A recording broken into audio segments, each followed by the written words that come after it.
Good morning, it's Monday, February 1st, and this is the Herald Review's Daily Chirp podcast. We're bringing you a closer look at one of our top stories, along with other important things going on in our community. Today, according to the Sheriff's Office, crossings by undocumented persons from Mexico have been on the rise since last March. But first, a quick message from our sponsor.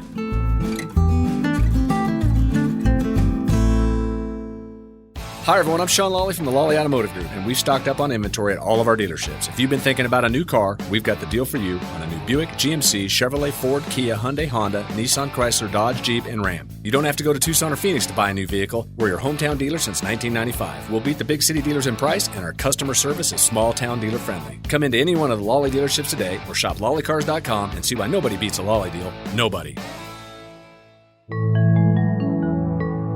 Before we begin, some local history. Tucked on the corner of San Pedro and Fifth Streets, the Benson Historical Museum is filled with a treasure trove of exhibits that introduce visitors to the area's rich history. They even have a 1.72 million-year-old prehistoric mammal exhibit, which came from area excavations just 12 miles from Benson. Today's history is brought to you by Benson Hospital. They're doing more than treating illnesses in Benson, they're building a healthier community. Benson Hospital is now collaborating with the Diaper Bank of Southern Arizona to provide diaper assistance to families in need. For more information, visit their website at bensonhospital.org. Now our feature story. Law enforcement officials have said that the number of undocumented individuals crossing into Cochise and its neighboring counties has skyrocketed since March. In some months, they've seen 5 times as many people coming in. The increase in illegal crossings is followed by a spike in human smuggling across the area. Sheriff's deputies, local police, and Border Patrol agents have been attempting to capture the coyotes, which are people who smuggle immigrants across the U.S.-Mexico border. On Friday morning, a group of legislators from Arizona and other states gathered in front of the Sierra Vista Justice Court building for a briefing from Cochise County Sheriff Mark Daniels and Cochise County Attorney Brian McIntyre on how dire the situation has become. McIntyre highlighted 2 recent events in which coyotes carrying several undocumented people in their vehicles attempting to race onto I-10 ended up in fatal and near-fatal crashes. The fatal wreck occurred in the Bisbee traffic circle in early January after authorities tried to stop the driver who had 8 undocumented people in his vehicle.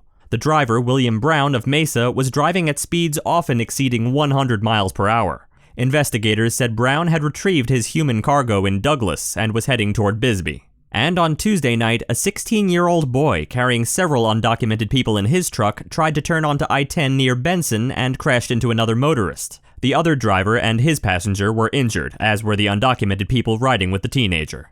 McIntyre said that Brown is facing 2 counts of first-degree murder, and the 16-year-old will be tried as an adult. Michael Hyatt is the agent in charge at the Brian A. Terry Border Patrol station near Bisbee. He noted that human smuggling involves more than just people walking across the border into the United States. According to Hyatt, inside that human smuggling is a lot of child exploitation and sex trafficking.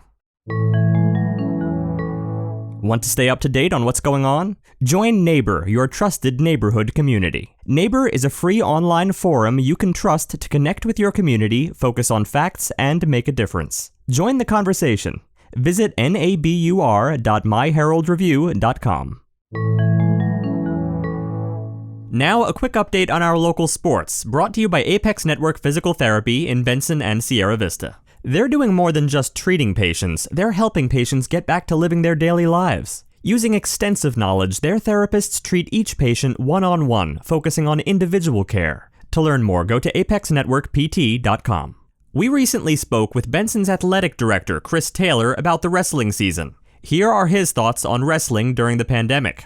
In my opinion, it was always a package deal. We were going to have winter sports. I don't think wrestling was ever counted out. I think it's going to be more difficult than the other 2 sports to have. The districts themselves get to decide. So when it's within the district, so for instance, if we just wanted to wrestle ourselves for the rest of the year, you could do that, whatever your district was willing to decide. It's a smaller amount than there normally is, which makes it a little bit easier in terms of quarantining. Wrestling's just as important as any other thing we have here at Benson, whether it's basketball, whether it's science class, whether it's FFA.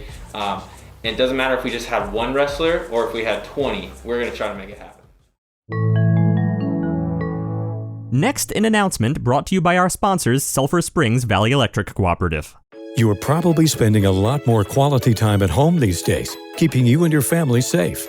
And that can present some opportunities that you usually don't experience, like maybe laughing together at a funny movie, or screaming together at a scary movie, pitching in to make a special dinner, or maybe you're keeping in touch with friends and relatives and other places on your devices. And it just so happens that many of the activities we're sharing with each other are made possible by electricity. At Sulphur Springs Valley Electric Cooperative, we know that you are depending on us both for fun and serious needs. And we want you to know that we're here for you day and night, sunshine or storm, easygoing times or trying times like now, making sure you're getting the power that you need every day to meet your needs. For over 85 years, through all kinds of tough times, we've been there for our members. And even though you may not see us, we're here for you now. Sulphur Springs Valley Electric Cooperative, owned by those we serve. The Arizona Fraternal Order of Police wants Google to stop providing a platform for individuals who record law enforcement and then post videos on YouTube bad-mouthing the cops. At least one local lawman agrees social media holds sway over some people against the police. In a press release sent earlier this week, the AZFOP asked the public to sign a petition that calls on video giant YouTube, owned by Google, to immediately deplatform the accounts of multiple so-called police auditors. They claim that these video camera vigilantes regularly interfere by harassing, threatening, and abusing police officers to create a video spectacle. Finally, we'd like to remember the life of David Thompson, a builder and teacher. The issues he felt strongly about and worked for were ending America's forever wars, reducing income inequality, making America great by encouraging immigrants from all over the world to come here, empowering women in formerly all-male occupations, and serious gun control. Like Charles Lindbergh, he flunked out of college after 3 semesters. He went to work in New York City in the shadow of the Empire State Building while going to college at night. After 2 years, he had enough credits to qualify for Marine flight training. He graduated near the top of his class and was sent to Vietnam. In back-to-back tours, he flew over 500 missions and was awarded the Distinguished Flying Cross. These were the best years of his life until he retired to Sierra Vista.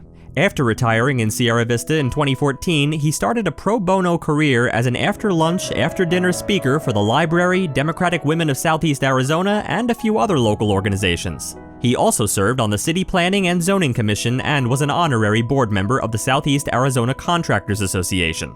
He will be greatly missed by comrades, colleagues, friends, nieces, nephews, and siblings. Thank you for taking a moment today to remember and celebrate David's life.